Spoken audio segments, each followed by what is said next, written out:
कल की कथा के बाद आज की कथा में, कल कथा में सूत जी महाराज जी से सभी ऋषि महात्माओं ने सुंदर प्रश्न किया था। कौन सा प्रश्न किया था? ऋषि महात्माओं ने क्या प्रश्न किया था? कथा कहां चल रही थी?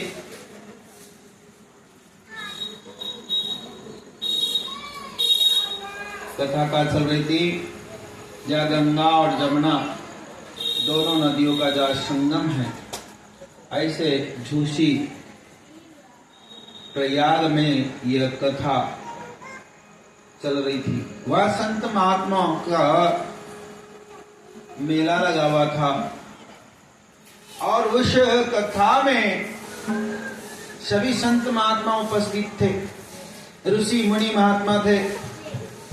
और उस कथा का समाचार सुनते ही सूत जी महाराज उस क्षेत्र में जा पहुंचे और क्षेत्र में जा पहुंचे और सूत जी महाराज को देख करके सभी संत महात्माओं ने सूत जी महाराज जी का क्या किया? स्वागत किया।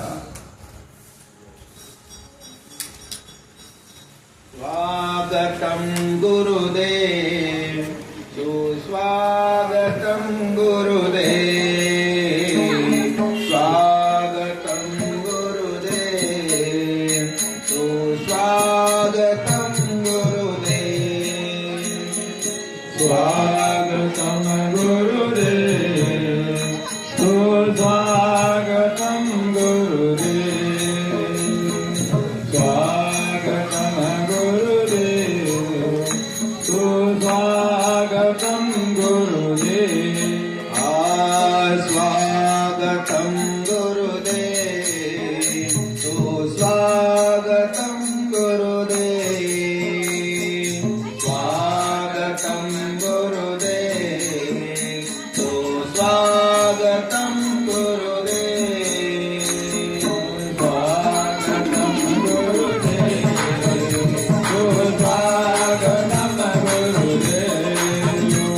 स्वागतम गुरुदेव,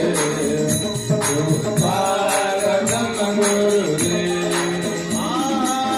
स्वागतम सुस्वागतम, स्वागतम सुस्वागतम, स्वागतम सुस्वागतम, स्वागतम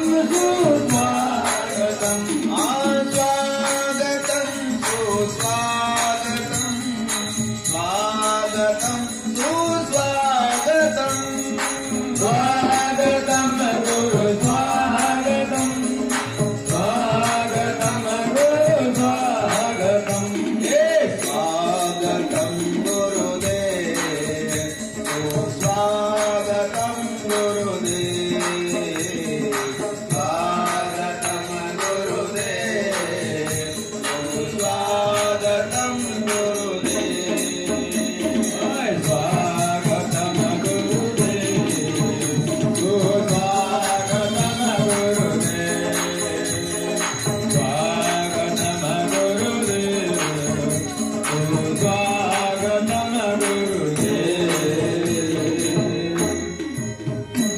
सभी ऋषि महात्माओं ने सूत जी महाराज जी का बड़ा सुंदर स्वागत किया और स्वागत करने के बाद अनन्य प्रकार से जीवों के कल्याण की बातों को पूछने लगे।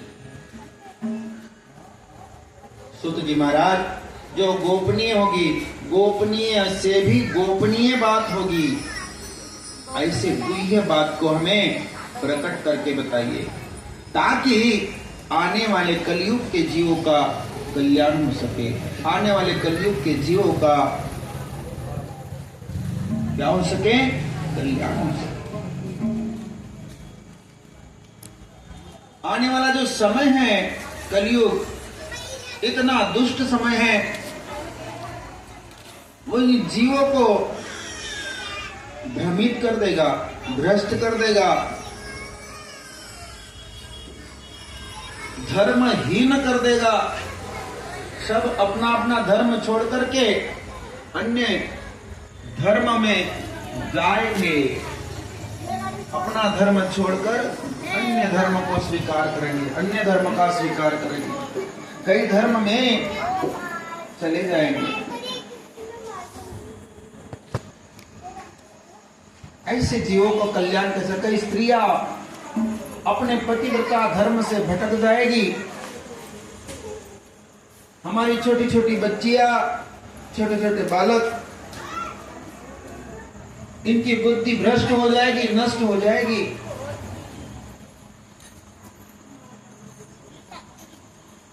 सभी वर्णों के लोग एक में के साथ में विवाह संबंध बनाएंगे, सभी वर्ण के लोग एक जगह खाना खाएंगे और उस समय उनकी बुद्धि भ्रष्ट हो जाएगी सूत जी महाराज। और यह सनातन जो धर्म है वो धर्म नष्ट होने को आएगा। इस धर्म को टिका कर रखने के लिए, धर्म को बढ़ाने के लिए ऐसा कोई साधन बताओ ताकि आने वाले लोगों का, आने वाले जीवों का, आने वाले कलयुग में रहने वाले जीवों का कल्याण हो सके। ऐसा सूत जी महाराज ने बड़े प्रेम से सभी ऋषि महात्माओं ने सूत जी महाराज से पूछा। ये सभी की बात सुन करके सूत जी महाराज बड़े प्रेम से कहते, साधु संत मुनि महात्माओं की बात सुन करके कहते हैं, साधु महात्माओं, आपने बहुत अच्छी बात पूछी है। कैसी बात पूछी? अच्छी बात पूछी।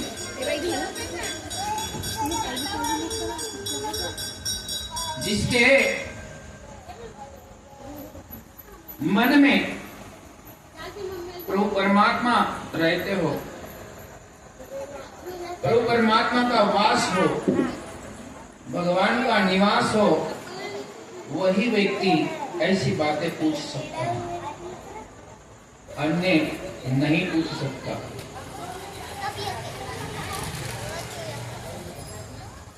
क्यों? कि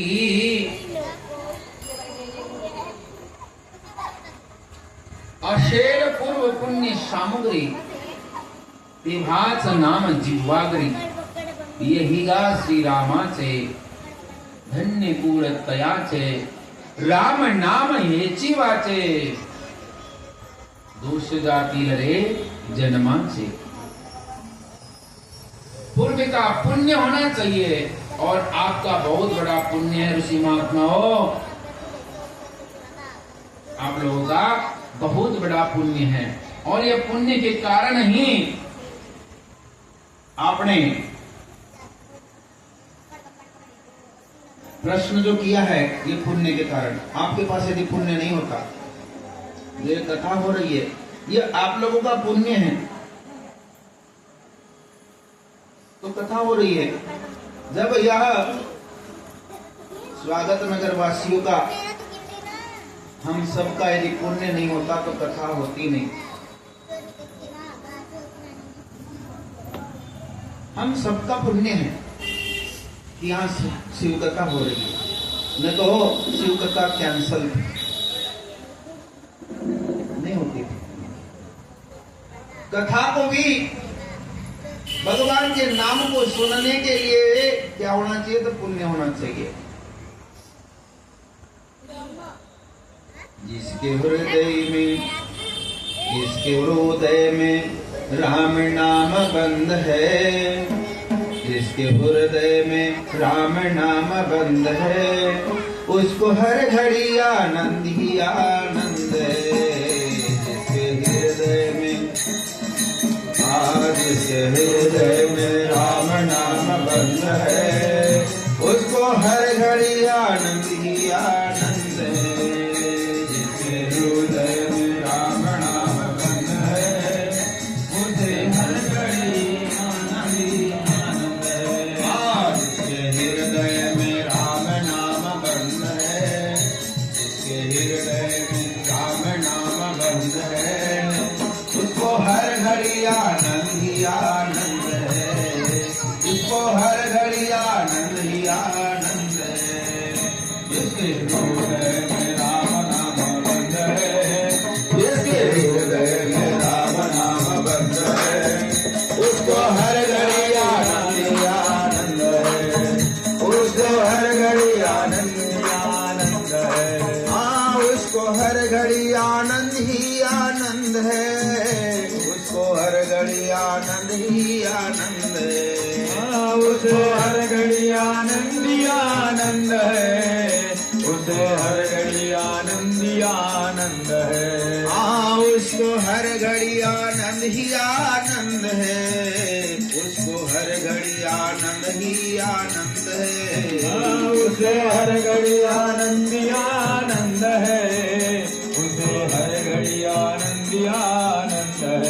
आज जिसके हृदय में राम नाम बंद है, जिसके हृदय में राम नाम बंद है, उसको हर घड़ी आनंद ही आनंद है, उसको हर घड़ी आनंद ही आनंद है। जिसके हृदय में राम नाम बंद है, जिसके हृदय में राम नाम बंद है, उसे हर घड़ी आनंद ही आनंद है, उसे हर घड़ी आनंद ही आनंद है। बुरे संगत की रंगत से दूर रहे, बुरी संगत के रंग से दूर रहे, बुरी संगत की रंगत से दूर रहे, बुरे संगत के रंग से दूर रहे। निंदा चुगली कभी ना किसी की करे, निंदा चुगली न कभी किसी न करे, निंदा चुगली ना कभी किसी की करे, निंदा चुगली कभी भी किसी की न करे।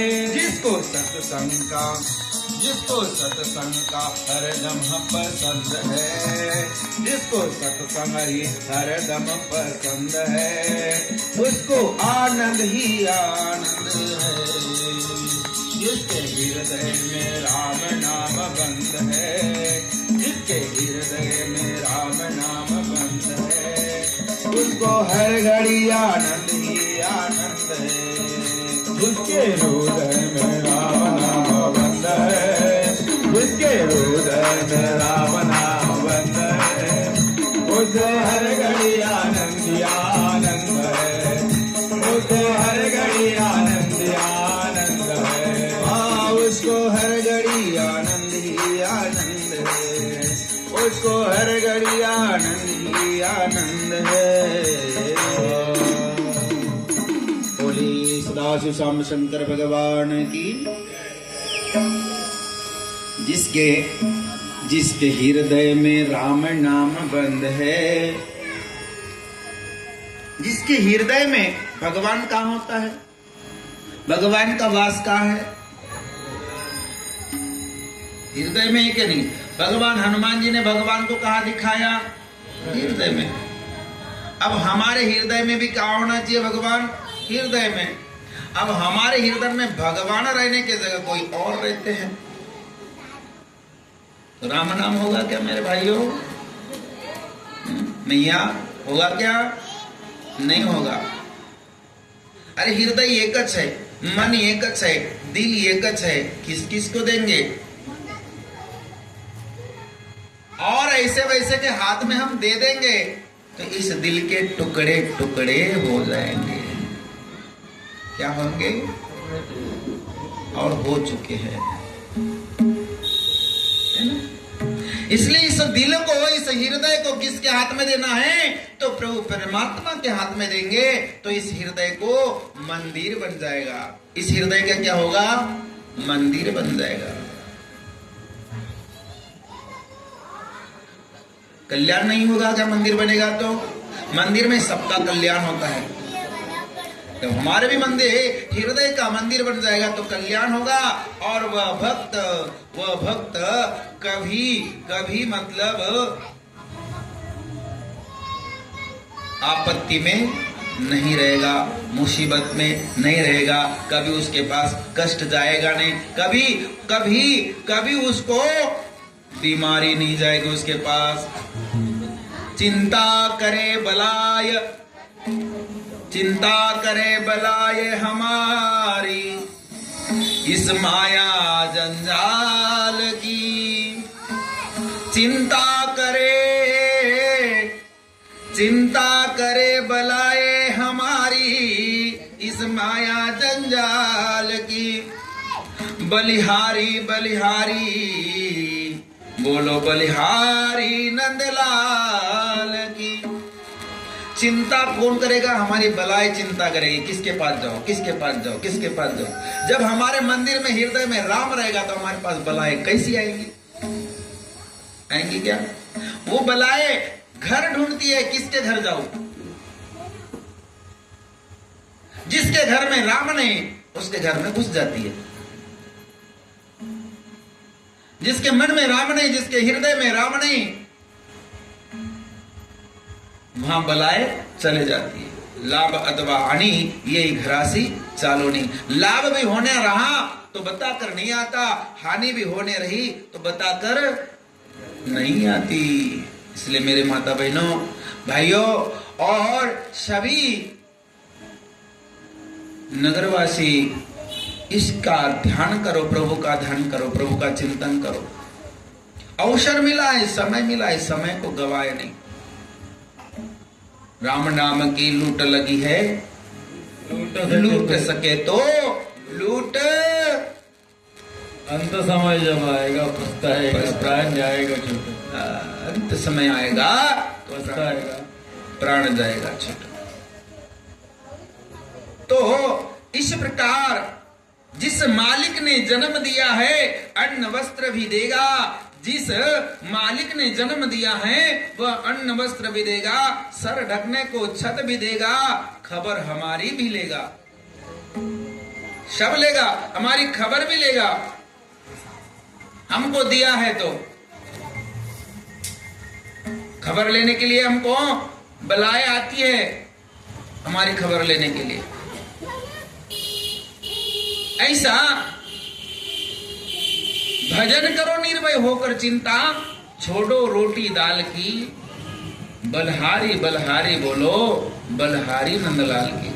हम सिर्फ रोटी दाल के चक्कर में, धन दौलत के चक्कर में और जायदाद के चक्कर में भगवान को भूल जाते हैं, प्रभु परमात्मा को भूल जाते हैं। उस दिन में कहा, बोला कि हमारे पास कितनी सांसें हैं? 21,600 और 21,600 में से कितनी सांसें हम भगवान को अर्पण करते हैं? कुछ भी नहीं करते। दिन भर हम अपने ही कार्य में लगे रहते हैं। फिर थोड़ा सा समय मिला है तो भगवान के कार्य में उसको खर्च करो। भगवान ने इतने सारे पैसे दिया खर्च करने के लिए, परंतु वो खर्च कहाँ करे यही हमको ज्ञान नहीं है, तो कहाँ खर्च होगा? खर्च नहीं कर पाएंगे। खर्च गए कोई चोर न लेवे, बीड़ी बिनी बढ़त सुआयो, पायो जी मैंने नाम रतन धन पायो। खर्च लेवे, कितना भी खर्च करोगे ये बढ़ते रहेगा, और वो धन खर्च करोगे तो घटता रहेगा। वो धन खर्चा करेंगे तो घट जाएगा, इस धन को खर्चा करेंगे तो बढ़ जाएगा, और बढ़ेगा, और धन कैसा होगा? बढ़ते जाएगा। बिनी बिनी बढ़त सुआयो। और इस प्रकार सूत जी महाराज बड़े प्रेम से कहते हैं, आप लोग बड़े धन्य हो स्वागत नगर के वासियों। और सबसे ज्यादा धन्य तो हमारे क्या बोलते हैं, वाड़वे बाबा। इनके लिए जोरदार ताली होना चाहिए। बोली वाड़वे बाबा की जय। घर में कथा थी, मंदिर में आ गई। अरे कुआं, एक व्यक्ति कुआं खोदता है, वहां लाखों लोग पानी पीते हैं, खोदने वाले को कितना पुण्य मिलता होगा? अब यहाँ कितने लोगों की प्यास बुझ रही है? कितने लोग भगवान की कथा का रसपान कर रहे हैं।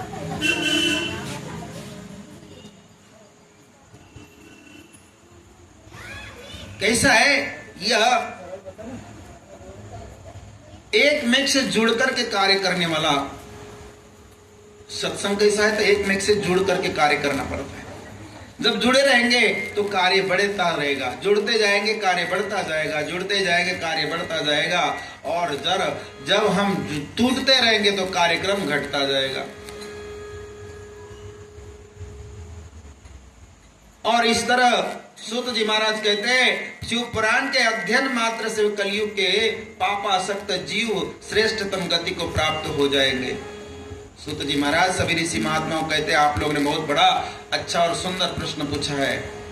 हे ऋषि महात्माओं, मैं गुरु व्यास के अपने गुरुदेव का स्मरण करता हूं, अपने गुरुदेव से स्नेह रखता हूं, और गुरु की कृपा से मैं आपको बताता हूं, ये जो शिव कथा है, ब्राह्मणों, हे विद्वान द्विजो, ऋषि महात्माओं, ये मेरे गुरुदेव की कृपा है कि उनकी कृपा से मैं आपको बताता हूं कि शिव पुराण के अध्ययन से, श्रवण मात्र से पापासक्त जीव श्रेष्ठतम गति को प्राप्त हो जाता है। कलयुग के महान उत्पात तभी तक जगत में रहेगा। कलयुग में उत्पात कब तक रहेगा? तभी तक रहेगा जब तक शिव पुराण या कोई सत्संग, भगवान का नित्य भजन, नित्य नाम संकीर्तन, इसका जब तक उदय नहीं होगा तब तक कलयुग में उत्पात मचा रहेगा। हर साल हम देखते हैं कुछ न कुछ बीमारी आ रही है। शुरुआत हो गई एड्स से,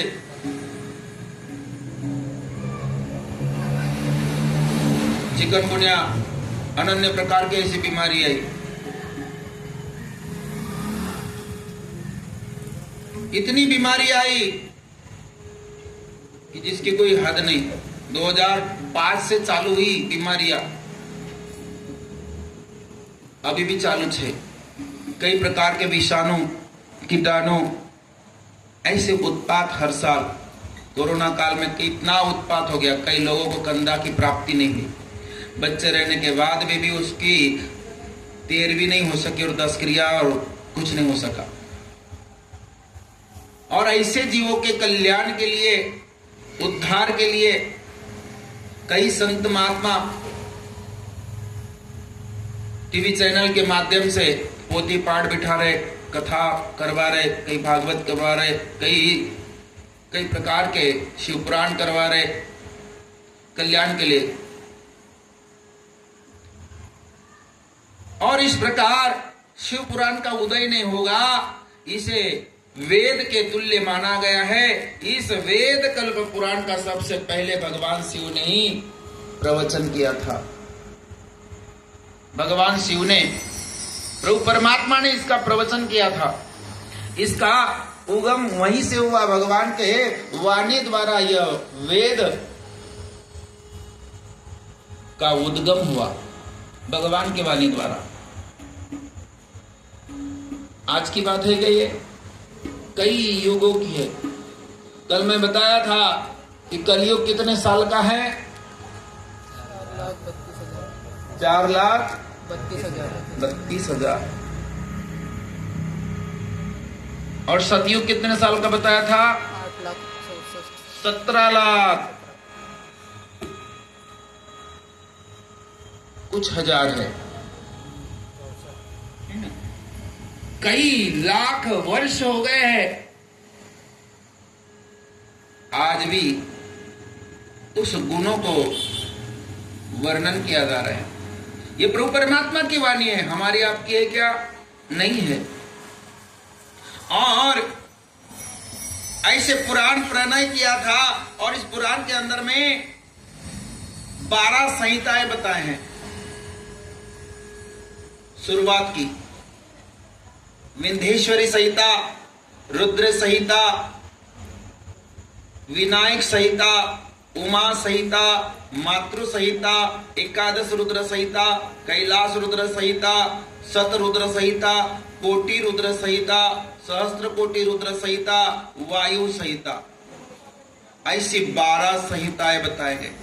12 संहिताओं के अंतर्गत एक धर्म संहिता भी है। ऐसी संहिता इस प्रकार पुराण के 12 भेद बताए गए, 12 खंड बताए गए।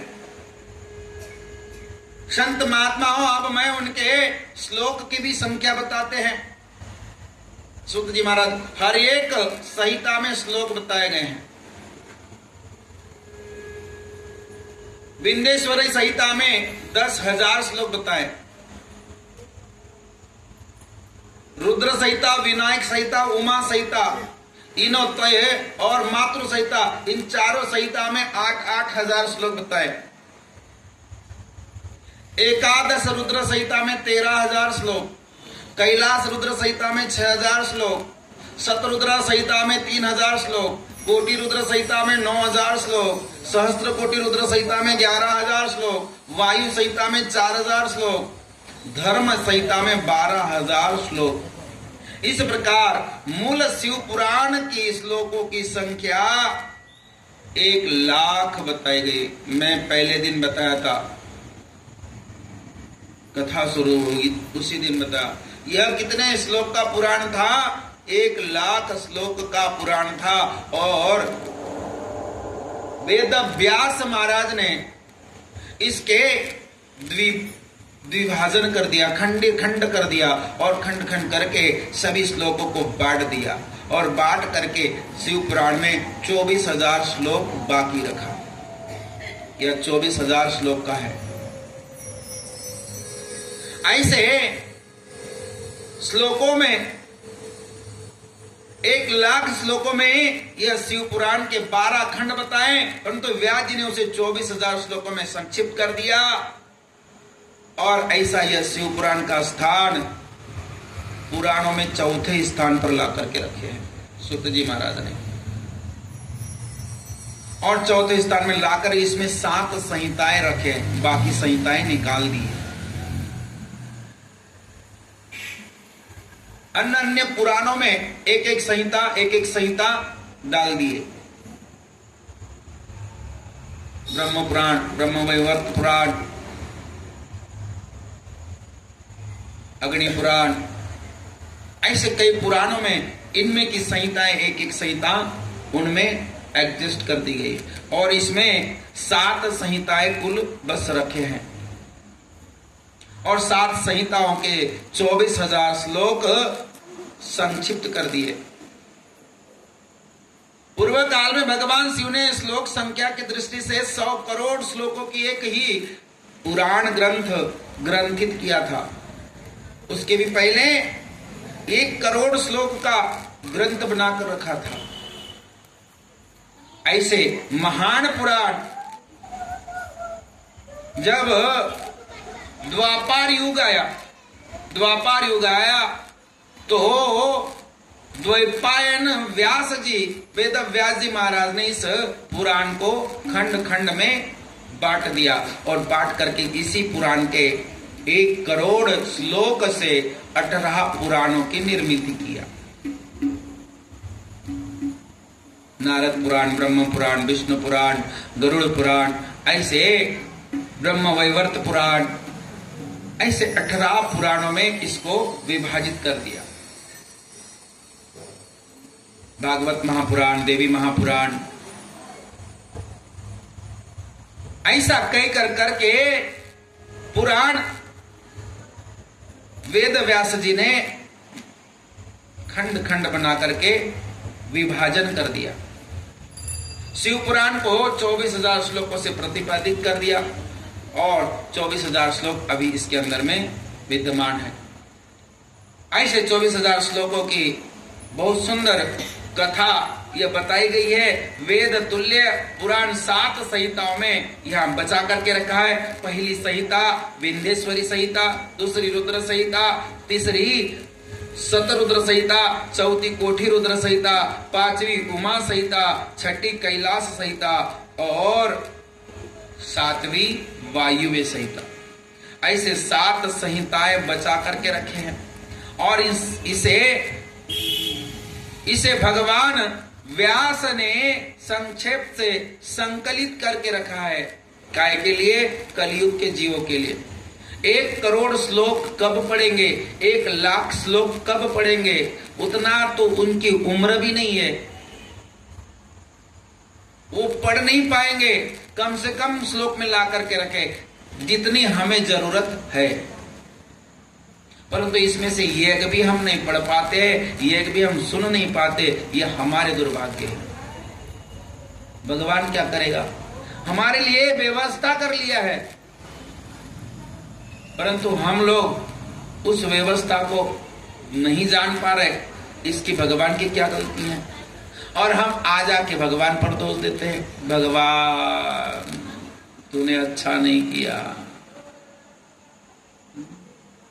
भगवान पर आ जाकर भगवान पर दोष देते हैं, अभी नहीं ले जाता, कुछ सालों के बाद ले जाता तो अच्छा हो जाता।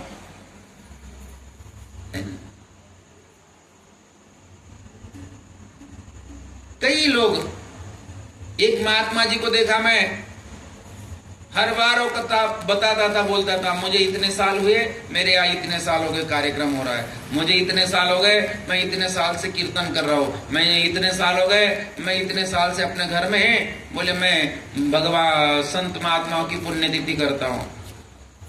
एक दिन उसका बेटा का एक्सीडेंट हो गया। अब ये भाग्य की बात है। मैं कल इसके भी बारे में बोला कि संचित कर्म और कर्म कितने बताया था? 3 कर्म बताया था। प्रारब्ध कर्म, संचित कर्म और एक कौन सा बताया था? क्रियमान। ऐसे तीनों कर्म बताया कल। क्रियमान कर्म, क्रियमान चुक सकता है, संचित चुक सकता है, प्रारब्ध नहीं चुक सकता। पर प्रारब्ध तभी चुक सकता है जब तक हमारे मन में नाम की स्थापना नहीं होगी, नाम का उद्गम नहीं होगा। एका जनार्दनी भोग प्रारब्धाचा पर हरि कृपेत्याचा। सब कर्मों की नाश हो सकती है, पर उसकी कृपा हुए बगैर, उसकी कृपा बिना, उसकी कृपा बिना न हिले तनु तनु, उसकी कृपा बिना न हिले तनु तनु, उसकी कृपा न बिना हिले तनु तनु, उसकी कृपा बिना न हिले अनु तनु, उसकी कृपा बिना न हिले कभी तनु, कृपा बिना न हिले तनु तनु, उसके कृपा बिना नहीं हिले तनु तनु, उसके कृपा बिना नहीं हिले तनु तनु, उसके कृपा बिना नहीं हिले तनु तनु, उसके कृपा बिना ना हिले एक भी तनु, उसके कृपा बिना ना हिले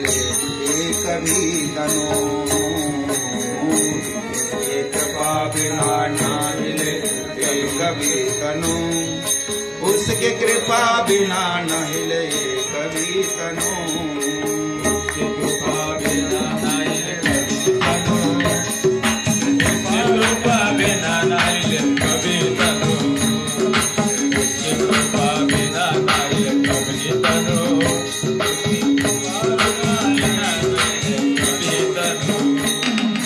उसके कृपा बिना न हिले एक भी तनु, उसका कृपा के बगैर ना पत्ता हिलता है, ना मनुष्य यहां से वहां जाता है। यहां तक कि संत महात्माओं ने बताया है तेरी सत्ता से सागर जरा ना बढ़े, तेरे हुकमत से तारे अदर है खड़े। भगवान की हुकमत जब तक होती नहीं, कई बार बारिश के समय में, अभी हमारे खेड़े पाड़े में, कई शहरों में, कई जगह जब गड़गड़ाहट होती है और ऊपर से आकाश में से क्या निकल के आती है, रोशनी आती है ना, वहां से बिजली जब गिरती है, कई लोगों की जान जाती है, पर उसकी कृपा होती तब ही गिरती है। और एक साथ में सब लोग होते हैं, परंतु ये कहीं जाता, उसके साथ वाला नहीं जाता। उसकी कृपा बिना, उसकी कृपा के बिना कुछ भी नहीं होता। इसलिए सभी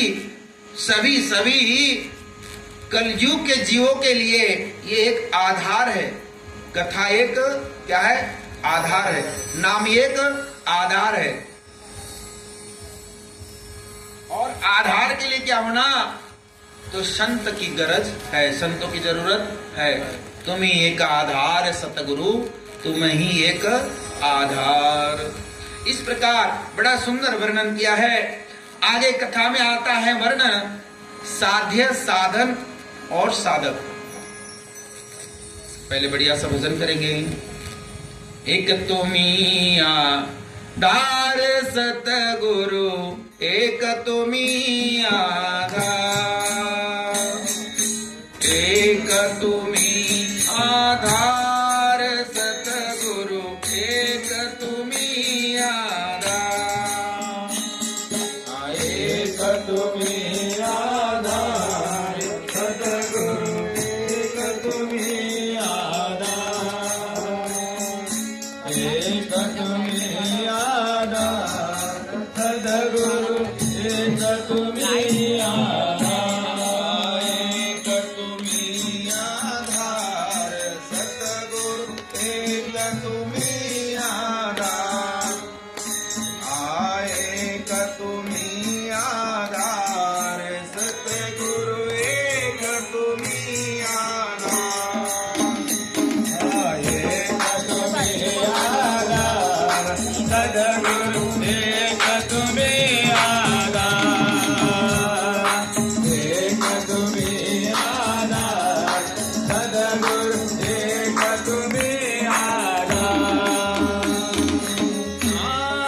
छा जाता है जग में अंधियारा, जाता है जग में अंधियारा, ओ छा जाता है जग में अंधियारा, जाता है जग में अंधियारा, तब पाने को प्रकाश की धारा, तब पाने को प्रकाश की धारा, ओ तब पाने को प्रकाश की धारा, तब पाने को प्रकाश की धारा। आते तेरे दरबार गुरुजी, आते तेरे दरबार गुरुजी, एक तुम्ही आधार, एक तुम्ही आधार गुरुजी, एक तुम्ही आधार, एक तुम्ही आधार गुरुजी, एक तुम्ही आधार, एक तुम्ही आधार गुरुजी, एक तुम्ही आधार, ओ एक तुम्ही आधार गुरुजी, एक तुम्ही आधार, एक तुम्ही आधार गुरुजी, एक तुम्ही आधार, एक तुम्ही आधार गुरुजी, एक तुम्ही आधार, एक तुम्ही आधार गुरुजी, एक तुम्ही आधार।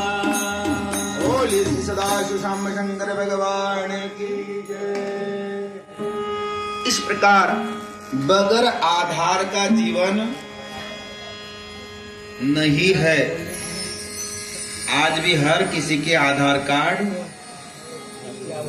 है कि नहीं? आधार है कि नहीं? जिसका आधार नहीं वो निराधार है ना? मौजूद नहीं रहता है कि नहीं? इसलिए आधार होना जरूरी है। बगैर आधार का जीवन नहीं है, बगैर आधार का संसार नहीं है। आधार सभी को आधार है। साध्य, साधन और साधक आदि इन वस्तुओं को बताया भगवान के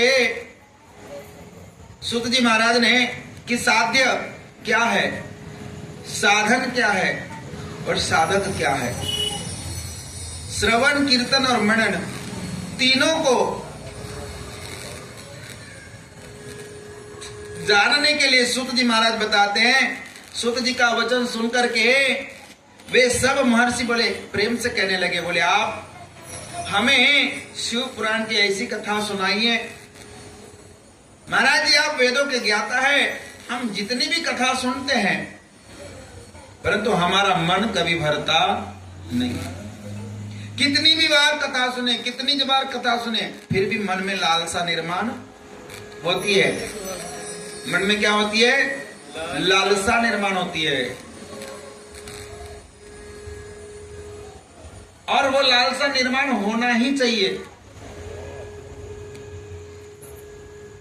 लालसा क्या होना चाहिए?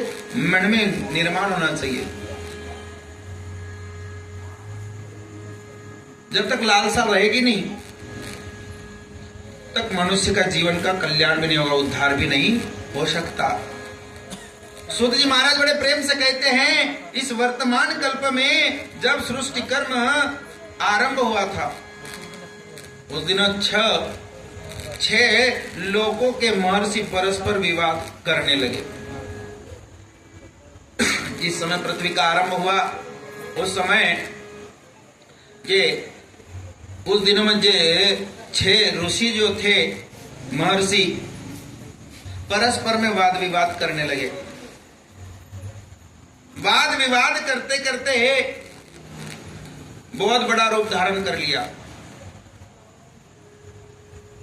कभी कभी हमारे में भी वाद विवाद होता है, तू मैं हो जाती है। और वो तू मैं घर के अंदर होती है, थोड़ी देर में घर के बाहर आती है, फिर दरवाजे के बाहर निकलती है, फिर चौबारे पर आती है, फिर चौक में जाती है, फिर चौक में से पुलिस स्टेशन में जाती है। कैसी होती है ये? तू मैं घर के अंदर होती है और थोड़ी बाहर आते कहां तक? पुलिस स्टेशन में और जज के पास चल जाती है। और उसी प्रकार इन साधुओं में वाद निर्माण हुआ और उस वाद ने बहुत बड़ा रूप धारण कर लिया। तब ये अपनी शंका के समाधान के लिए ब्रह्मा जी के पास गए। ऋषि ब्रह्मा जी के पास जाकर के कहने लगे, हे प्रभु, हे विधाता, हम ये जानना चाहते हैं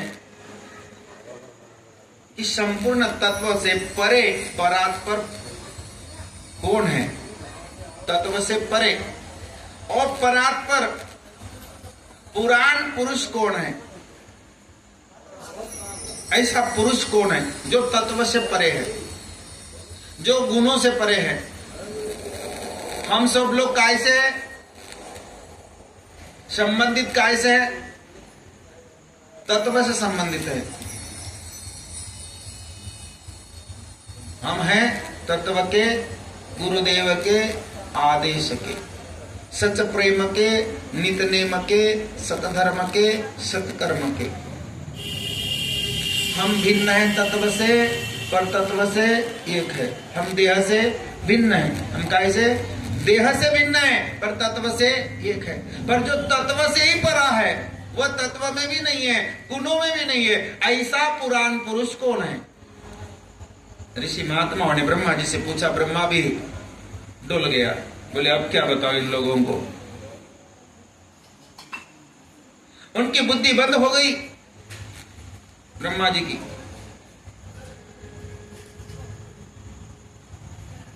जब यह पूछने पर ब्रह्मा जी ने कहा, हे ऋषि महात्माओं, आपने जो बात पूछी है वह बात जहां से मन सहित वाणी जो होती है उन्हें पाकर जो लौट आती है, जो लौट आती है उसे ब्रह्मा, विष्णु, रुद्र और इंद्र आदि से युक्त यह संपूर्ण जगत समस्त भूतों और इंद्रियों के साथ पहले प्रकट हुआ। इन लोगों से प्रकट हुआ, पर कैसे हुआ? वाणी से हुआ। वह वहां तक गई और वहां से रिटर्न वापस आई, और वापस आने के बाद इनका निर्माण हुआ, और इनके निर्माण होने के बाद जगत का निर्माण हुआ। मेन बीज कौन रहा? मेन वस्तु कौन सी हो गई?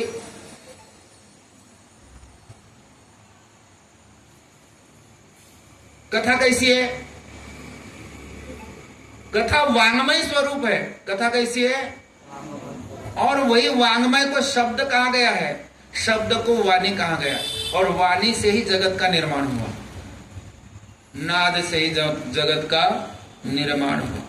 सृष्टि का निर्माण कैसे हुआ? वहीं से ही हुआ। ब्रह्मा जी कहते हैं वह गई, वापस लौट कर आई वापस, और उनसे जब यह जीवों की निर्मिति हुई, जब जीवों की निर्मिति हो गई तब सृष्टि की स्थापना हो गई। स्वामी, जब जगत प्रकट हुआ वे ही ये देव है, और महादेव सर्वज्ञ यह संपूर्ण जगत के स्वामी है। भगवान कैसे? ये जगत के स्वामी हैं। भक्ति से ही इनका साक्षात्कार होता है। भक्ति से। कैसे साक्षात्कार होता है? भक्ति से। दूसरे किसी उपाय से नहीं हो सकता। इसके लिए भक्ति ही होना जरूरी है। भक्ति नहीं होगी तो यह हमको प्राप्ति नहीं हो सकती है। भाव बिना भक्ति, भक्ति बिना मुक्ति, बड़े बिना शक्ति, बोलू नहीं। पहले क्या होना चाहिए? तो भाव। नहीं हमको मंदिर जाना है, नहीं हमको पूजा करना है, नहीं हमको यहाँ इनसे मिलने जाना है। जब भाव हमारे में प्रकट हो जाएगा तो भक्ति अपने आप निर्माण हो जाएगी। और भक्ति आ गई तो मुक्ति बरोबर हो जाएगी। हमारे में भक्ति नहीं हो रही है, हम ऊपर ऊपर भक्ति कर रहे हैं। लोग का इच्छा बोला गुरु के लो पाई, कैसे लागू पाई? ये कहा ये भाई ने कर लिया, वो कहते तू भी कर लेना, वो तू भी डाल ले माला। ओ भाई मैं भी डाल लेती। वो फिर अपने घर वाले को बताती, अजी तुम भी चले जाओ ना जी, तुम भी गुरु कर लो। वो भी डाल देता है, और फिर बाहर जाकर के छुपे छापे चलने रहता है। फिर माँ मित्रों के साथ में अंडा करी, डरी डरी, ऊपर से दरी दरी, घर में आकर के बोलता मैं खाना नहीं खाया आज दिन भर से। यही ऊपरी ऊपरी भक्ति चल रही है। और ऐसा कार्य होगा, कैसे भगवान की प्राप्ति हो जाएगी? शिव पद की प्राप्ति ही साध्य है। जिसे शिव पद की प्राप्ति हो गई, जिसे भक्ति प्राप्ति हो गई। बड़ा सुंदर वर्णन बताया यहां पर।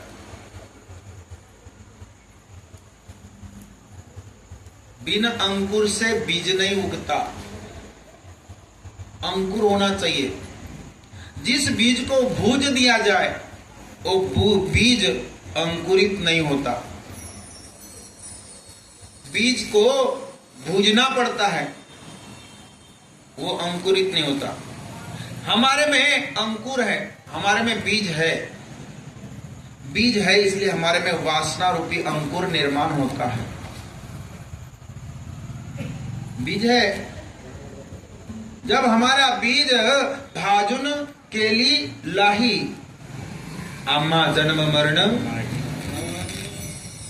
जब इस बीज को भूज देंगे तो कभी वो उत्पन्न होगा नहीं। जैसे जहां अंकुर से बीज और बीज से अंकुर पैदा होता है, इसलिए तुम सब महर्षि भगवान शंकर का कृपा प्रसाद प्राप्त करने के लिए भूतल पर जाकर, सब लोग आप लोग कहा, भूतल पर जाकर वहां सहस्त्रों वर्ष तक चालू रहने वाले यह विशाल यज्ञ का आयोजन करो। किसका? विशाल यज्ञ का आयोजन करो। यदि तुमको जानना है तो यह करना पड़ेगा। भूतल पर जाओ, यहां पर भगवान मिलने वाले नहीं है। ना भगवान स्वर्ग में है, ना भगवान पाताल में है, ना भगवान वैकुंठ में है, ना भगवान कहीं और है। ना तीर्थ में, ना मूर्त में, ना पिंड में, ना ब्रह्मांड में। मुंह को काय ढूंढे बंदे, मैं तो तेरे मेरे पास होने के बाद में भी मैं कहा जाता हूं तो तीर्थ यात्रा, मैं कहा जाता हूं तो मंदिर मंदिर मंदिर भटक रहे हैं, तीर्थ तीर्थ घूम रहे हैं।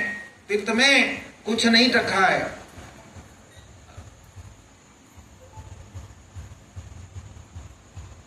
तीर्थ में कुछ नहीं रखा है। जतरा में पतरा और क्या बोलते बाबा जी, और कुछ तो भी बोलते ना, तीरथ में पानी, ऐसी भई दुनिया दीवानी, करे पैसे की मनमानी। कमाता है तो दुर्धानी नहीं करेगा, मनमानी करेगा, और मनमानी ही हमारे ऊपर में आती है। जतरा में खतरा, तीरथ में पानी, ऐसी भई दुनिया दीवानी, करे पैसे की दुर्धानी। परंतु कभी यह जीव ईश्वर को ढूंढने का प्रयत्न नहीं करता, प्रयत्न नहीं करता। जिस दिन प्रयत्न करेगा उस दिन उसका कल्याण जगह पर ही हो जाएगा, जगह पर ही। ठाईच बैसोनी करा एक चित्त, आवड़ी अनंत आडवा। जहां जिस जगह बैठ गए, जिस जगह आपने ध्यान कर लिया, जिस जगह आपने भगवान का चिंतन कर लिया, उसी जगह भगवान निर्माण हो जाएंगे। यहां सूत जी महाराज ने बोला तुम भूतल पर जाओ, हे संत महात्माओं ऋषियों, भूतल पर जाओ, यहां नहीं होगा तुम्हारा कल्याण। भूतल पर जाकर कई वर्षों तक, सहस्त्र वर्षों तक यज्ञ निर्माण करो, और यज्ञ निर्माण करने के बाद उसका आयोजन करो, और शिव की कृपा से साध्य साधन का ज्ञान होता है। शिव की कृपा से आपको साध्य मिलेगा, साधन भी मिलेगा। इन यज्ञपति भगवान शिव की ही कृपा से वेदोक्त विधि के सारभूत साध्य साधन का ज्ञान होगा, और शिवपद की प्राप्ति हो जाएगी। और जिसे शिवपद की प्राप्ति हो गई वही साध्य है, उनकी सेवा ही साधन है, और उनके प्रसाद से जो नित्य नैमित्त रसपान करता है, वो फलों की ओर से निष्प्रह होता है, वही साधक है। साधक, साधक किसको कहेंगे? जो नित्यनेम नाम का स्मरण करता है, नित्यनेम नाम का स्मरण करता है, वह साधक होता है। अब हम जो अपनी जो कथा चल रही है, ये कथा कितवा साल है, कौन सा साल है? यहाँ पर चौथा साल है जो अनुष्ठान हो रहा है। सूत जी महाराज ने वही बताया, पृथ्वी लोक में जाओ, भूलोक में जाओ, आप वर्षों वर्षों तक, सहस्त्र वर्षों तक अनुष्ठान करो, यज्ञ की स्थापना करो। और ये हमारा कौन सा यज्ञ चल रहा है? शिव महापुराण यज्ञ चल रहा है, श्रावण मास के उपलक्ष्य में। ये यहाँ पर चौथा साल है, और इसके पहले 5 साल कहीं और हुए। पहले साल भवानी नगर हनुमान मंदिर, दूसरे साल नेताजी नगर माता मंदिर, तीसरे साल भवानी नगर गणेश मंदिर, चौथे साल कोरोना लग गया 2019। उस समय घर में हुआ हमारे, और 5वें साल एक जन के घर में हुआ, आखिरी काका जी करके हैं पार्टी में उनके यहाँ। 6वें साल बाबा जी के यहाँ, वाड़वे बाबा जी। 7वें साल बाबा जी के यहाँ, 8वें साल मंदिर में, और ये 9वां साल है फिर मंदिर में हो रही है। इस कथा को, अनुष्ठान को कितने 9 साल हो गया चल रहा है। और ये किसकी कृपा से चल रहा है? तो उसकी कृपा से चल रहा है। यदि उसकी कृपा नहीं होती तो यह अनुष्ठान होता क्या? अब ये अनुष्ठान को हमको बनाए कैसे रखना है, ये हमको सोचना है। हर साल हमारे एरिया में यह अनुष्ठान होना चाहिए, यह अनुष्ठान होना चाहिए। और इसी को साधक कहा गया है, इसको साधक कहा गया है। और ऐसा साधक साधना से साध्य को प्राप्त कर लेता है। साधक साधना से साध्य को प्राप्त कर लेता है। इस प्रकार अनुष्ठान करके उसके महान फलों की भगवान शिव के चरणों में समर्पित कर देते हैं। महान फल जब ऐसा चलते रहेगा तो आज भी हमारे इस 4 वर्ष के अंदर में कई व्यक्तियों को फल की प्राप्ति हो चुकी है। इस कथा की फल की प्राप्ति हो चुकी है।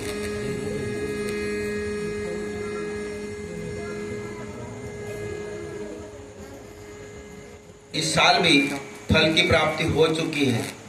शिव कथा चालू होते बरोबर पंखे लग गए। पिछले साल कथा में स्लैब चल गई।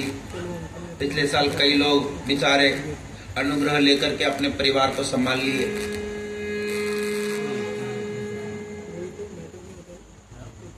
नहीं तो परिवार डगमगाता क्या नहीं है 1 साल के बाद में। इस साल वो कथा में बैठते क्या? नहीं बैठते। कृपा हो गई शिव जी की, कृपा हो गई, वो पंढरीनाथ की, भगवान की कृपा हो गई, तो आज उनके जीवन में प्रकाश हो गया। पाने को प्रकाश की धारा। जब हो जाता है जीवन में अंधियारा, तब पाने को प्रकाश की धारा। जाते तेरे दरबार गुरुदेव, एक तू ही आधार। गुरु ही ब्रह्मा, गुरु ही विष्णु। गुरु ही कौन है? ब्रह्मा है, विष्णु है। गुरुर ब्रह्मा गुरुर विष्णु गुरुर्देवो महेश्वरा, गुरुर साक्षात पर ब्रह्म तस्मै श्री गुरवे। पर ब्रह्म का स्वरूप गुरु है, पर ब्रह्म का स्वरूप गुरु है। शिव का स्वरूप गुरु है, ब्रह्म का स्वरूप गुरु है, विष्णु का स्वरूप गुरु है, माँ का स्वरूप गुरु है, पिता का स्वरूप गुरु है, भाई का स्वरूप गुरु है। सभी तमेव सर्वम मम देव सर्वम। सर्व उसके अंदर में समाया हुआ है, समाहित है। परंतु हम जिस भाव से भजेंगे उस भाव से प्रभु परमात्मा उसको प्राप्त होंगे। ये हमारे ऊपर डिपेंड है। इस प्रकार वही सालोक्य मुक्ति कहा गया है। जो समर्पित कर देना चाहिए उसे परमेश्वर की, ऐसे समर्पित करने के बाद परमेश्वर की प्राप्ति होती है। जब तक समर्पित भावना नहीं होती तब तक परमेश्वर की प्राप्ति नहीं होती। और जब समर्पित हो गए और जब हमें परमेश्वर की पद की प्राप्ति हो गई, उसे स्वालोक्य मुक्ति ऐसा कहते हैं। मुक्ति कितने प्रकार की है किसको पता है क्या? मुक्ति किसे कहते हैं?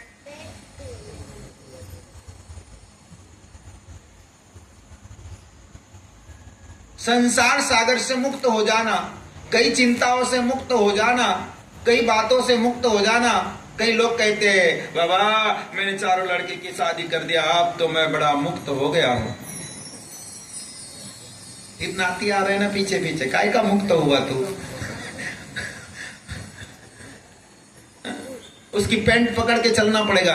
अरे रुक पैंट पहन, अरे रुक पैंट पहन, अरे रुक पैंट पहन, अरे रुक पैंट पहन, करते करते करते कमर टूट जाएगी ना, पर मुक्ति कभी होगी नहीं।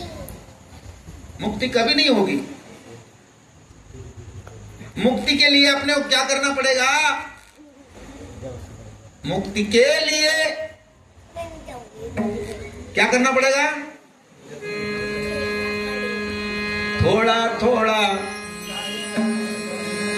कैसा भाई, कैसा होगा बेदरे बाबा जी? मुक्ति का कोई तू जतन कर ले रे, मुक्ति का कोई तू जतन कर ले रे, रोज थोड़ा थोड़ा हरि का भजन कर ले, रोज थोड़ा थोड़ा हरि का भजन कर ले। मुक्ति का कोई तू जतन कर ले, मुक्ति का कोई तू जतन कर ले, रोज थोड़ा थोड़ा हरि का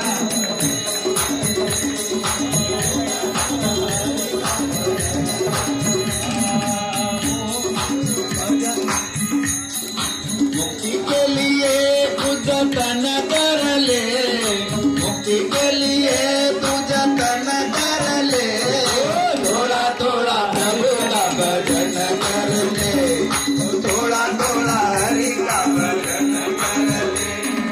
मुक्ति का कोई तू जतन कर ले, मुक्ति का कोई तू जतन कर ले, थोड़ा थोड़ा हरि का भजन कर ले, थोड़ा थोड़ा हरि का भजन कर ले, थोड़ा थोड़ा हरि का भजन। थोड़ा थोड़ा हरि का भजन कर ले, थोड़ा थोड़ा हरि का भजन कर ले। थोड़ा थोड़ा हरि का भजन कर ले, थोड़ा थोड़ा हरि का मुक्ति के लिए तू जतन कर ले, मुक्ति के लिए तू जतन कर ले, थोड़ा थोड़ा हरि का भजन कर ले, थोड़ा थोड़ा हरि का भजन कर ले, थोड़ा थोड़ा हरि का भजन कर ले।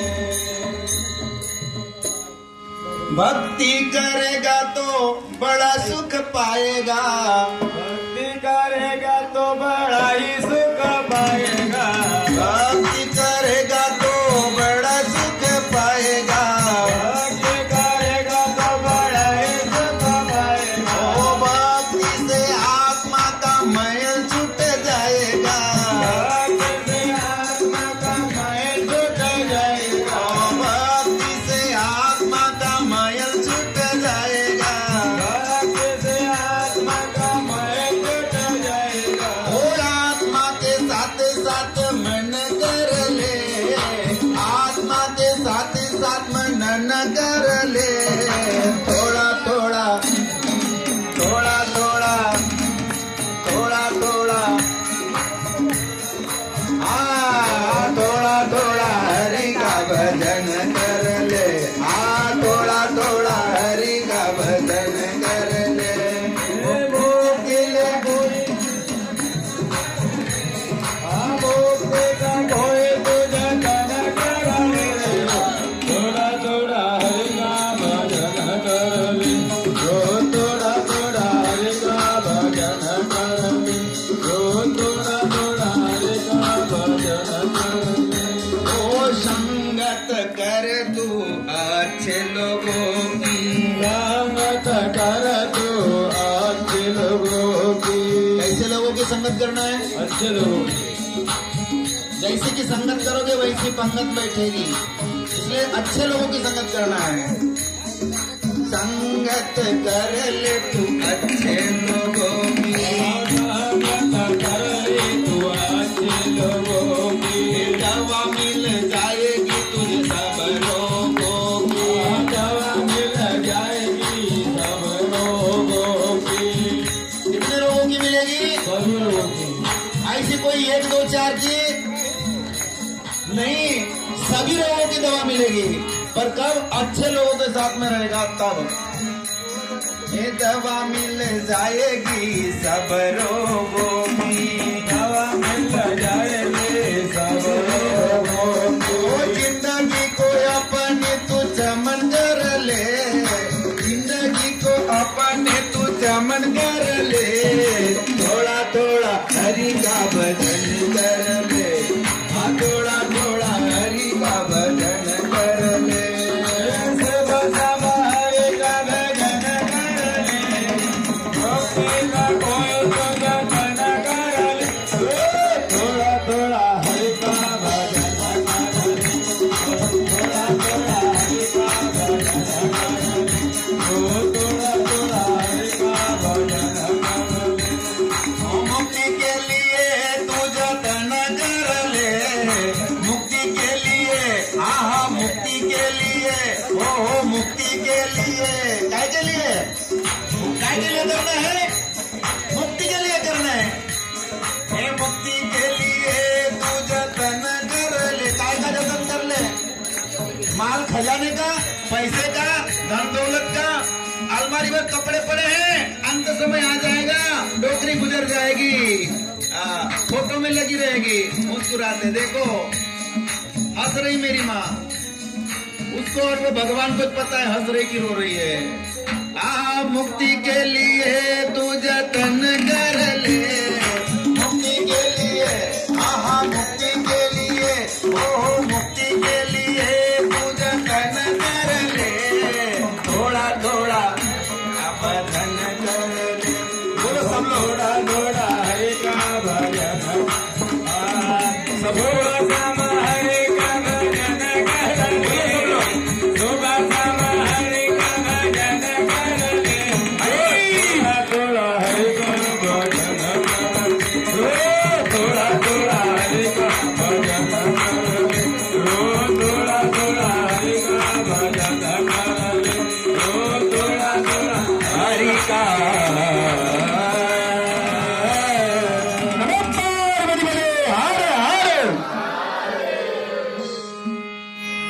जब ऐसा हो जाएगा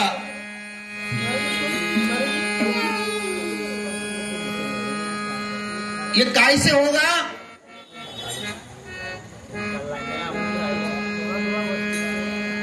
मुक्ति कैसे मिलेगी? भक्ति से। मुक्ति के लिए कुछ जतन करना पड़ेगा। जब तक हम जतन नहीं करेंगे, हमको जितना दिया है प्रभु परमात्मा ने 100 साल दिए हैं, 21,600 सांसें दिए हैं, बचने के लिए हमको इतना सारा दिया है, भगवान ने इतनी सुंदर काया दिया है, इस सब को हम बचाते नहीं, इसका जतन कभी करते ही नहीं, इसको खत्म करते रहते हैं, थोड़ा थोड़ा थोड़ा थोड़ा खत्म करते रहते हैं, पर जतन कभी करते, जतन करना पड़ेगा। और ये कहां से मिलेगा? संतों के पास से मिलेगा। साध्य, साध्य कैसे होगा? हमारे पास साध्य करने के लिए कौन सी वस्तु है? साध्य करने के लिए यदि हमको भक्ति को साध्य करना है, कैसे साध्य करोगे भक्ति को? साध्य करना है तो कैसे करेंगे? श्रवण से। श्रवणात पेरणी केली, ती नयन उजेलायाली, मन पवन चित्त एक करुणी, मसी वेळच गेली भरुणी, कशी मोहनी घातली गुरुनी, मसी वेळच गेली भरुणी। साधन दिया हमको, कान दिया, आंख दिया, नाक दिया, मुख दिया, सब कुछ दिया,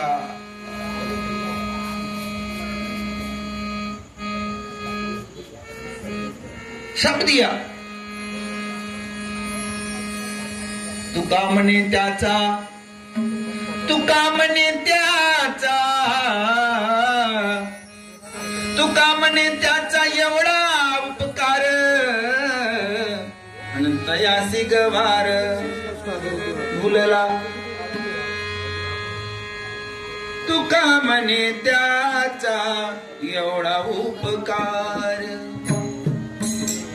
तुका म्हणे त्याचा एवढा उपकार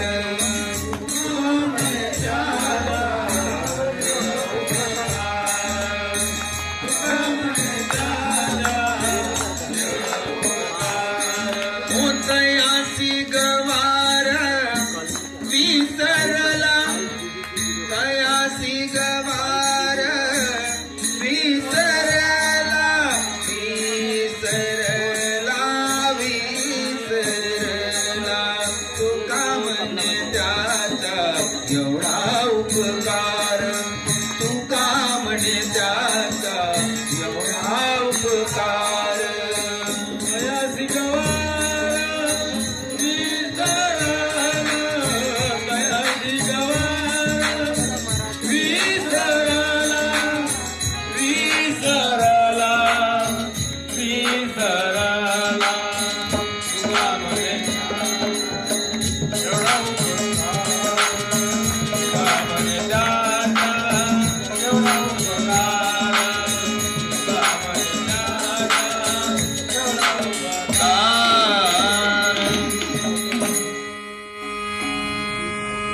इस प्रकार भगवान के उपकार है, हमको इतना सारा दिया है, साधन दिया है, परंतु इस साधन को कभी साध्य करते नहीं, कान से चुगली सुनते रहते हैं, इसकी उसकी निंदाबदी सुनते रहते हैं, इसकी उसकी बातें सुनते रहते हैं।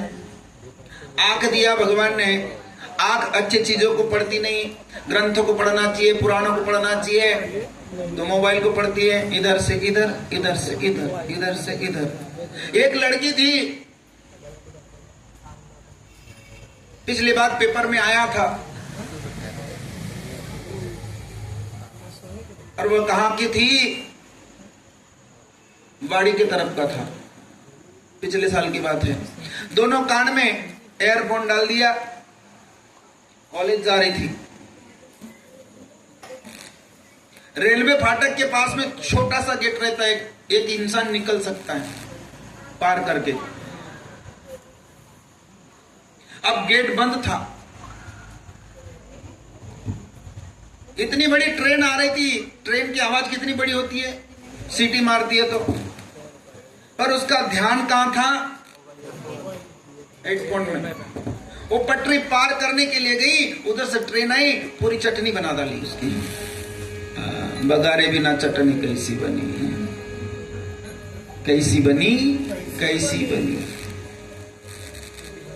पूरी चटनी बन गई। तो यह चीज कहां लगाना चाहिए और कब यूज करना चाहिए, यह हमको समझना चाहिए। और यही हम भूल गए हैं, भूल गए। हर बार उसी में रहते हैं, सुबह हो गई, शाम हो गई, दोपहर हो गई, रात हो गई, 2 बज गए, वही चालू रहती है। इंस्टाग्राम, फेसबुक, क्या बोलते हैं, कौन सी बुक है उसके अंदर में, फेसबुक, और कौन सी और बुक है तेरे को नहीं मालूम उसका। सिर्फ हमारा काम है हेलो गेलो, हेलो गेलो, आलास तय जासिल कर जा। इतना ज्यादा उसमें है, जितना उलझोगे उतना बूझोगे, जितना उलझोगे उतना बूझोगे। इसलिए ज्यादा उसमें उलझो मत, और अपने जीवन को, बत्ती को बुझाओ मत, अपने जीवन के बत्ती को बुझाओ मत। कई लोग पागल हो गए, नींद में ऐसे ऐसे करते हैं, पागल हो गए कि कई को भर्ती करा दिया, मोबाइल का रोग लग गया, मोबाइल का रोग लग गया, मोबाइल का। छोटे छोटे बच्चों के हाथ में हम मोबाइल दे देते, बच्चा खाना नहीं खा रहा, ले बापू मोबाइल, पानी नहीं पी रहा, ले बापू मोबाइल, स्कूल नहीं जा रहा, ले बापू मोबाइल, पूरा बापू को तो मोबाइल बना डाले। रो रहा है तो दे मोबाइल, नहीं सो रहा है तो दे मोबाइल। इधर दोनों सो जाते और बच्चा, एक दिन क्या होगा, बच्चा पर मोबाइल देखते देखते देखते देखते देखते देखते कुत्ते का सीन आ गया, कुत्ते का सीन आ गया, और कुत्ता मोबाइल में भौंक रहा है, और उसके दरवाजे में एक कुत्ता था, और उसको मोबाइल की आवाज वो कुत्ते को जाती थी, वो दरवाजे पे वो भौंकता था और ये घर के अंदर मोबाइल में भौंकता था। ऐसे करते करते वो दरवाजे के ऊपर में इतने सारे कुत्ते जम गए, बहुत पूरे गांव के कुत्ते जम गए और सब के सब भौंकने लगे। ये दोनों की नींद खुल गई, ये बीच में दो को जाग रहा था कितने साल का? 2.5 साल का। कितने साल का? 2.5 साल का। ये इधर देख रहा है, मोबाइल की आवाज बढ़ा दिया। अब दोनों माता पिताओं को नींद लगी, मम्मी और डैडी गो, इनका चालू गेम। जब वो उठ करके देखे ये काय की आवाज हो रही है इतने जोर जोर से, भोग भोग भोग भोग, देखते हैं तो बोले ये मोबाइल का कुत्ता भौंक रहा है और इसके कारण ये कुत्ते इतने सारे जमा हो गए। यही एक जीवन है। व्हाट्सएप में, फेसबुक में देखो, कई बच्चे एडमिट हुए हैं, मोबाइल की बीमार रह गए, रोग लग गया उसको मोबाइल का। उनकी मेंटेलिटी काम नहीं कर रही है, खत्म हो गई है, मेंटेलिटी खत्म हो गई है। ऐसे ऐसे लोग हैं। इसलिए साधन दिया है ईश्वर ने। ईश्वर ने जब धन दिया तो कर ले नेक कमाई। ईश्वर ने जब धन दिया है कर ले नेक कमाई। ये धन चाहिए कि नहीं? मोबाइल रूपी धन, पैसा रूपी धन, माता रूपी धन, पिता रूपी धन, भाई रूपी धन, पत्नी रूपी धन, बच्चे रूपी, ये हमको धन के रूप में मिले हैं, परंतु इसको वापरना कैसा ये हमारे ऊपर है। बहन के साथ व्यवहार कैसा करना, भाई के साथ व्यवहार कैसे करना। भगवान ने हमको तो गाड़ा भर के पैसा दिया है, धन दिया है, परंतु उस धन को व्यवहार कैसे करना। मोबाइल दिया है हमारे पिताजी ने, कमाई 1 रुपए की नहीं है, पर 50,000 का हाथ में मोबाइल है। ईश्वर ने जब धन दिया तो कर ले नेक कमाई। ईश्वर ने जब धन दिया तो कर ले नेक कमाई। ओ ईश्वर ने जब धन दिया तो कर ले नेक कमाई। ईश्वर ने जब धन दिया तो कर ले नेक कमाई। इतना सुंदर नर्तन रूपी धन दिया है। पायो जी मैंने नाम रतन धन पायो। इतना सुंदर नर्तन रूपी धन दिया है, इसका भी नष्ट कर दिए। ईश्वर ने जब धन दिया तो कर ले नेक कमाई। ईश्वर ने जब धन दिया तो कर ले नेक कमाई। उस पैसे से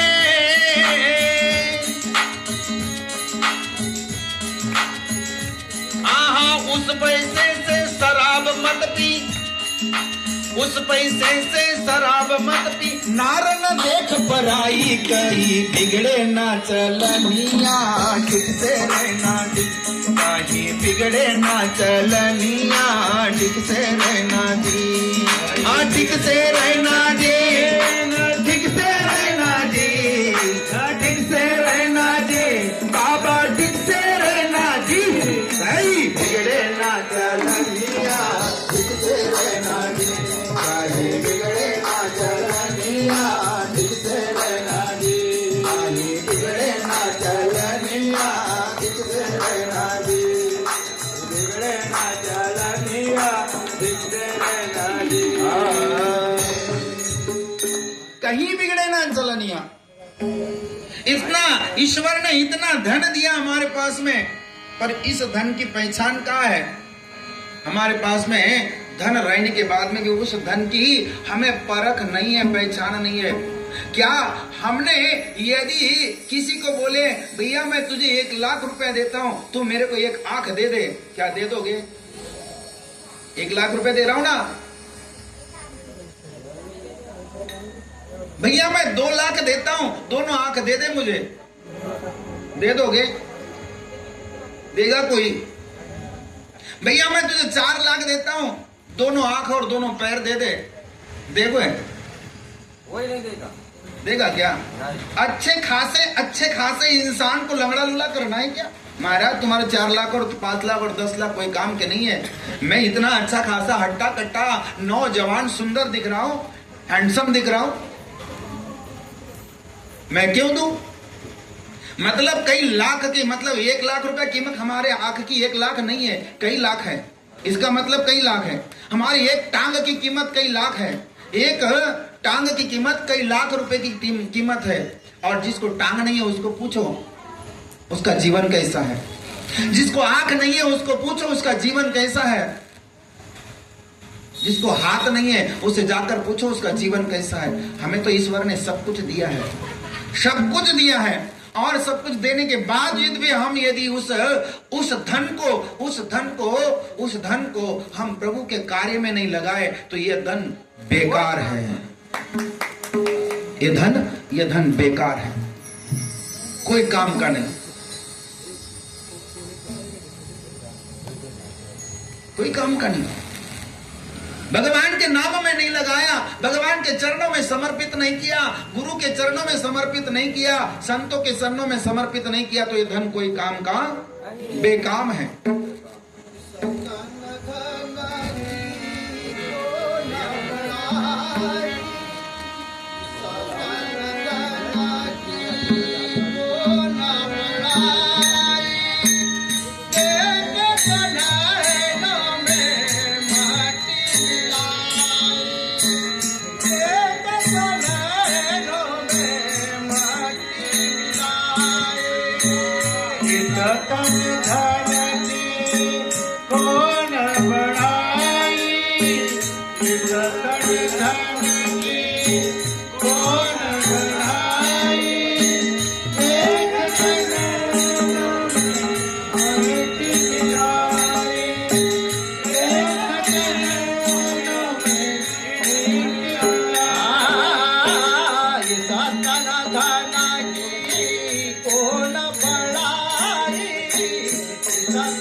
सुंदर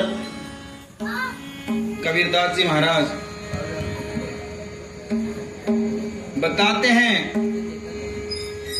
लोगों को जगाते हैं। जो स्वयं जाग जाते हैं ना वही लोगों को जगाने का कार्य कर सकते हैं। जो स्वयं नहीं जागता वो किसी को जगा नहीं सकता। जो स्वयं जागा हुआ है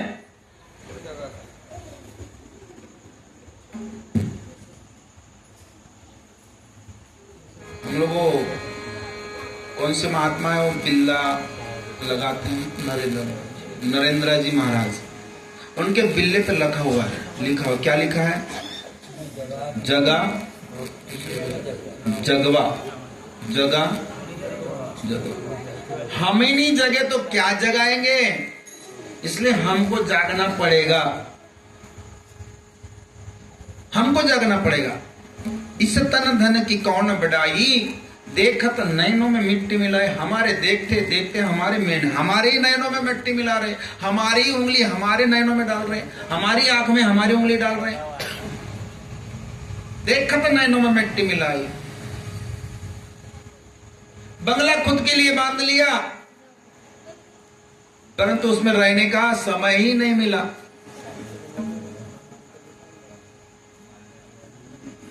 पच्चीस 30 साल पढ़ाई में चले गए, 60 साल नौकरी में चले गए, 65वें साल मुक्ति आ गई, पेंशन का पैसा मिल गया, पेंशन के पैसे में मकान बनाते बनाते मृत्यु हो गई, आशा थी घर में रहने की, चले गया, निराशा हो गया, खत्म हो गया। और बच भी गया तो उसमें रहने वाला बहू और लड़का, उसका मुक्कम जीने के नीचे। बाबू मैं येते चांगला हो, राय तिथं चांगला। इसी के लिए इतना साल पूरे साल बिताया, 60-70 साल, काय के लिए? जीने में रहने के लिए, जीने के नीचे। कहीं कहीं तो ऐसी अवस्था हो गई कि अंत समय आता है तो बाबा जी को ना रोटी मिलती है घर से, ना पानी मिलता है। बाबा जी गांव में फिर घूमता है और किसी के भी घर में, आओ ना बाबा जी खाओ ना थोड़ी सी, ठीक है तो दे दे। और वो बाबा जी बरोबर खाने के समय पे ही पहुंचता है, जो खाना खा रहे हैं उन्हीं के घर। अब हम लोग खाना खा रहे हैं तो उनको भूखा रखेंगे क्या? और वहां से बेचारा निकलता है और जाकर मंदिर के पास बैठ जाता है। और जिस दिन उसकी मृत्यु हो जाती है तो घर की बहू कहती है, माझे मामाजी ना मंदिरात मेले, त्याची मुक्ती चांगली झाली, देवाच्या समोर प्राण गेला त्याचा। हो, त्या बाबाजीला त्या देवाला माहिती आहे त्याचा प्राण कुठे गेला म्हणून, है क्या नहीं? और भगवान और बाबा जी को पता है। इधर बहू कहते नहीं नहीं, मेरे ससुर भगवान के मंदिर में मेरी मृत्यु हो गई, उनके चरणों में मुक्ति मिल गई। उनको काय की मुक्ति मिल गई? मुक्ति नहीं मिली, उसने तो युक्ति से मार डाला उसको। अपने ससुर को युक्ति लगाया, मामाजी घरी बसून करता काय, जा ना फिरून फिरून या तिकडं, जाओ ना, घूमते नहीं और कुछ करते नहीं, घर में बैठे रहते हो, बैठे बैठे बैठे बैठे पेट बढ़ गया, शरीर बढ़ गया। घुमा करो थोड़ा सा, खाना वाना खाने के बाद में, काय को घुमा करो, पूरा घूमने चले गया। ऐसे ऐसी युक्ति लड़ाते हैं इस कलयुग में। इसके लिए हमको साधन करना जरूरी है। साधन तेनी साधती साधन तुटतील भवाची बंधन। हमको भगवान ने साधन दिया है, उस कान से प्रभु परमात्मा के नामों का, लीलाओं का श्रवण करना है, लीलाओं को श्रवण करना है, और वाणी द्वारा उनका कीर्तन करना है, और मन के द्वारा मनन करना है। मन के द्वारा मनन करना है, कान से श्रवण करना है, वाणी से कीर्तन करना है, और मन से मनन करना है। तभी हमको वह कौन सी मुक्ति मिलेगी? सालोक्य मुक्ति मिलेगी। भगवान के पास, सालोक्य मतलब समीप, सायुज्यता, समीपता, सलोकता और सायुज्यता। कितनी मुक्ति हो गई? 4 मुक्ती। तेने मुक्ती 4 साधी येल्या, हरी मुखे म्हणा, हरी मुखे म्हणा, आणि पुण्याची गणना आमच्या घरचे करी, नहीं तो आमची घरवाली करी, कोणी करी का? नहीं। तो इस प्रकार हमारी गणना प्रभु परमात्मा के पास में होना चाहिए। हमारे पुण्य की गणना उनके पास, हमारे पास रही थी पुण्य की गणना, पर पाप की गणना नहीं रही थी। मैंने आज दिन भर में कितने पाप किया, मन से पाप किया, वाणी से पाप किया, शरीर से पाप किया। कितने पाप होते हैं दिन भर में, उठते से लेकर सोते तक, उसकी गिनती नहीं रहती। दिन भर में एक आधी रसीद बुक कभी आ गए, बाबा जी चंदा होना, मंदिर के लिए कार्यक्रम है, शिव पुराण की कथा चल रही है, वो बरोबर 4 साल तक ध्यान में रहेगा। मैंने 2024 में 51 रुपया दिया था, फटी वाली नोट, कई सालों की जेब में रखी थी। 10 साल के बाद में बोलेगा मैंने दिया था, हिसाब नहीं दिया तुमने। 21 हो गया, 22 हो गया, 23 हो गया, 24 हो गया, हिसाब नहीं दे रहे हो आप लोग। अभी मैं बरगनी दूंगा नहीं तुमको। अब मैं नहीं दूंगा। मत देना भाई। किसने जबरदस्ती किया? किसकी जबरदस्ती है आपको? मत दे। दे उसका भी भला जो ना दे उसका भी भला, जो दे उसका भी भला जो ना दे उसका भी भला।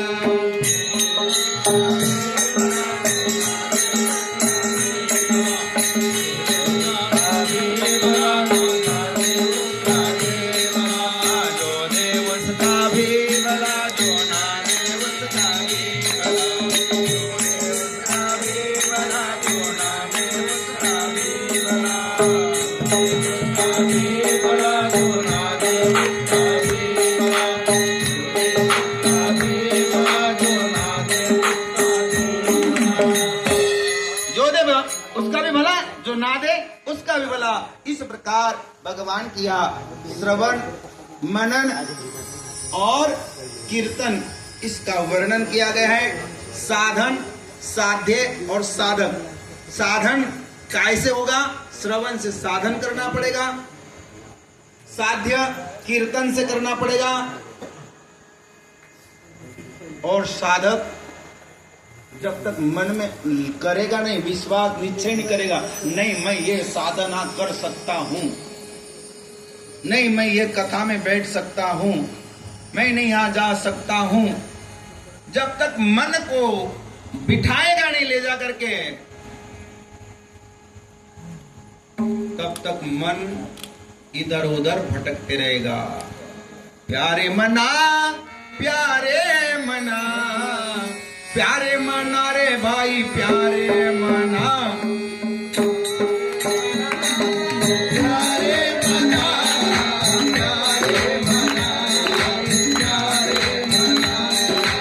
प्यारे मना, प्यारे मना, प्यारे मना, प्यारे मना रे भाई, प्यारे मना, प्यारे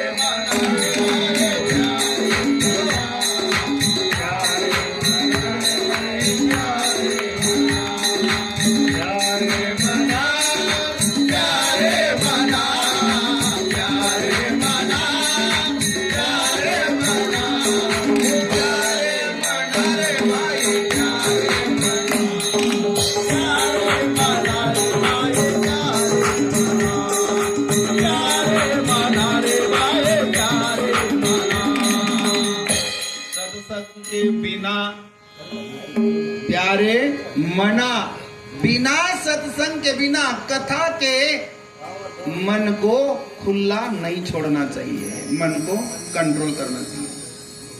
साधक कब होगा? जब अपने मन को स्थिर कर लेगा। साधना तब होगी वाणी से भजन करेगा। साध्य तब होगा अपने श्रवण को नित्य खुला रहेगा भगवान के लिए, भगवान के प्रति, आजू बाजू वाले के प्रति नहीं। दीवाल को भी कान होते कहते हैं पहले के लोग, इसलिए निंदाबदी नहीं करते। स्वागत नगर के लोग कभी नहीं करते, अभी तक मैं सुना नहीं, 4 साल हो गए, बहुत अच्छे लोग, इसलिए कथा 34 साल हो रही चल रही है। इस प्रकार बड़ा सुंदर यहाँ तक वर्णन आया है। अगले कथा में सनत कुमार जी कहते, पहले की बात में कहते, पराशर मुनि के पुत्र गुरु व्यास जी सरस्वती नदी के तट पर तपस्या करते। एक दिन विमान से यात्रा करते हुए सनत कुमार जी वहां आ पहुंचे, जहां व्यास जी भगवान की साधना कर रहे थे। उनको भी सनत कुमारों ने व्यास जी महाराज को उपदेश कराया। सनत कुमारों को नंदी ने उपदेश कराया और व्यास जी ने सुखदेव को उपदेश कराया। और वह कथा आज हम और आप आनंद से सुन रहे हैं। कल की कथा में भगवान के विग्रह की और लिंग की कथा कहेंगे। दोनों की पूजा क्यों होती है, मूर्ति की पूजा और लिंग की पूजा। और कल की कथा में के पहले 5 बजे भगवान शिव का अभिषेक होगा। या पूजा की चिट्ठियां रखी हुई है, जिसको लाना है कल पार्थिव शिवलिंग बना करके लाना है। और पूजा की थाली सजा करके लाना है। 5 बजे हो सकता है मुझे ही समय लग सकता है, पर आप लोग समय मत करोगे। 5 बजे आकर के यहाँ पर अपनी अपनी व्यवस्था कर लोगे। और उस पूजा के पश्चात यहीं एक गंज बोलो या टप बोलो रख करके उसमें विसर्जन भी करना है। यहीं पर विसर्जन करना है। पूजा हो गई कि क्योंकि मेरे पीछे भी कल सोमवार है तो सत्यनारायण 2-3 है। मैं 5 बजे तक के आ जाऊंगा। आप लोग अपनी तैयारी करके रखना, नहीं तो ये नहीं कि महाराज आने के हैं तो हम कहाँ से जाएं। यहाँ आकर के भजन करना भले ही सब लोग मिल करके 4 बजे आकर के 5 बजे तक भजन करना। भगवान के शिवलिंग लाइन से लगा करके रखना, 2-2.5 फीट का डिस्टेंस रखना, ताकि अपन बैठ सके और अपनी आरती की थाली और लोटा रख सके। चिपक चिपक के मत बैठना, 2-2.5 फुट का डिस्टेंस होना, ताकि पूजा करने में हमको सरलता हो। भले ऐसा राउंड लगा करके बैठना सब। घाई गर्दी नहीं करना, किसी से वाद विवाद नहीं करना। जमता है तो करना, नहीं जमता है तो मत करना। किसी को जबरदस्ती नहीं, है ना। कथा में कोई भी प्रकार का त्रुटि नहीं होना चाहिए। इस प्रकार सभी लोगों को निवेदन है, चलते चलते भजन करके भगवान के आरती की तरफ चलेंगे। बोलिए सदाशिव शांब शंकर भगवान की। मन श्रवण और कीर्तन, मनन श्रवण और कीर्तन, इसी के उपलक्ष्य में सुंदर सा बढ़िया सा भजन है। बताते सुंदर से संत महात्माओं ने गाया है और सब लोग साथ साथ खूब गाना है। सब लोगों ने गाना है। जिसको नाचना आता है